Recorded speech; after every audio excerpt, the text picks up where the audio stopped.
Bom, dando continuidade às nossas histórias de relacionamentos e conflitos familiares contadas por motoristas de Uber, a segunda história que eu vou contar para vocês começou com a seguinte situação. Fiz uma pergunta a respeito do horário que o motorista preferia trabalhar, se de dia ou de noite.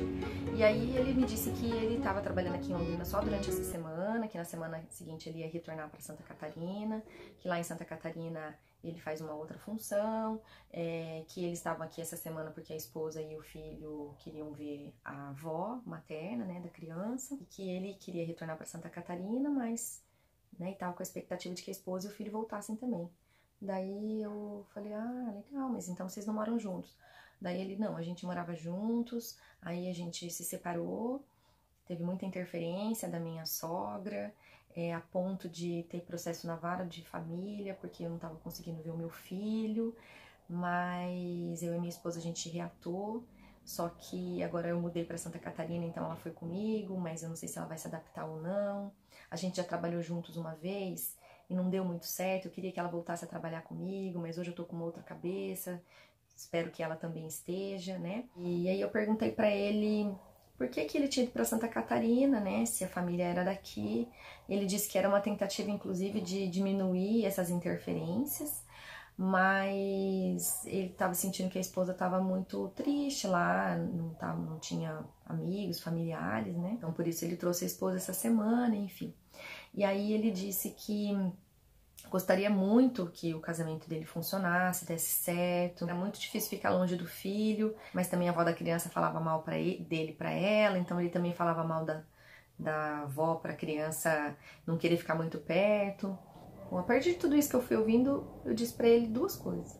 Falei, olha, o seu filho não tem nada a ver com a briga dos adultos, ele tem que conviver com a avó, conviver com a mãe, conviver com o pai e saber qual que é o lugar e o papel de cada um na vida dele. E isso só vai acontecer se vocês, adultos, souberem se organizar e souberem se colocar na relação uns com os outros. Seu filho não pode pagar pelo preço dos adultos não se entenderem. Então, ela não pode falar mal de você, mas você também não pode falar mal dela. Você tem que demonstrar para o seu filho a sua importância na vida dele, a importância da mãe e a importância da avó. Cada um tem a sua importância. E, em segundo lugar, se essa sogra está interferindo demais na vida de vocês, talvez você precisa conversar com a tua esposa, ver o que é que está acontecendo, ou se você está sendo autoritário demais, ou a sua esposa está sendo permissiva demais. Bom, e aí ele me agradeceu muito. Ele disse que foi muito bom ter ouvido isso, e que ele precisava mesmo conversar com a esposa, eu já vinha pensando, mas esses elementos que eu falei, ele ia levar em consideração para poder conversar com ela. E me agradeceu bastante, nisso a viagem terminou e eu desci. E fiquei pensando o quanto as pessoas muitas vezes atravessam os papéis umas das outras e o quanto isso prejudica os relacionamentos familiares, né? Às vezes um conflito que começa pequeno, e aí ele vai se estendendo porque as pessoas não dialogam ou as pessoas ficam teimosas ali naquele seu ponto de vista e passam, além de não resolver aquilo que precisa ser resolvido, criar outras situações, como foi acontecendo no caso com esse menininho que aí ficou no meio do conflito entre o pai e a avó, e aí a criança fica numa saia justa, né?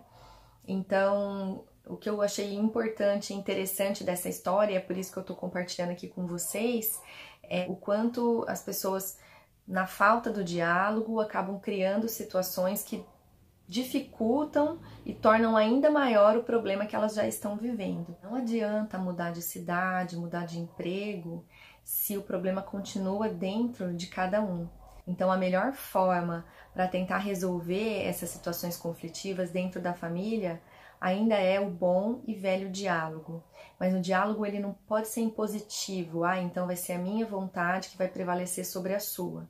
Não, é importante que cada um possa colocar o seu ponto de vista, as suas expectativas, as suas necessidades e tentar encontrar pontos comuns, pontos em que seja possível para ambos permanecerem e essa permanência seja frutífera, seja de enriquecimento, seja de amadurecimento.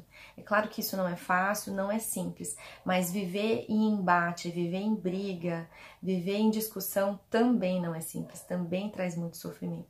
Então a gente tem que saber escolher qual caminho a gente quer seguir quando a gente se relaciona com alguém, seja o nosso namorado, seja o nosso amigo, seja o pai, a mãe, a sogra, enfim. Até vou deixar um link aqui em cima de um vídeo que eu fiz há um tempo atrás a respeito da escuta, para a gente pensar o quanto a gente vem ou não se escutando dentro dos nossos relacionamentos, para que as melhores soluções surjam para aquelas situações em que as coisas não estão muito boas. Se você é uma passageira como eu, que de vez em quando escuta umas histórias sobre relacionamentos e conflitos familiares dentro do Uber, ou se você for um motorista de Uber e acaba ouvindo muitas histórias de relacionamento dos seus passageiros, deixa sua história aqui também, seu comentário para a gente conhecer. Se você gostou de escutar mais uma história contada por motoristas de Uber a respeito de relacionamentos e conflitos familiares, curta esse vídeo, já dê o seu joinha aí no nosso canal e continue nos acompanhando.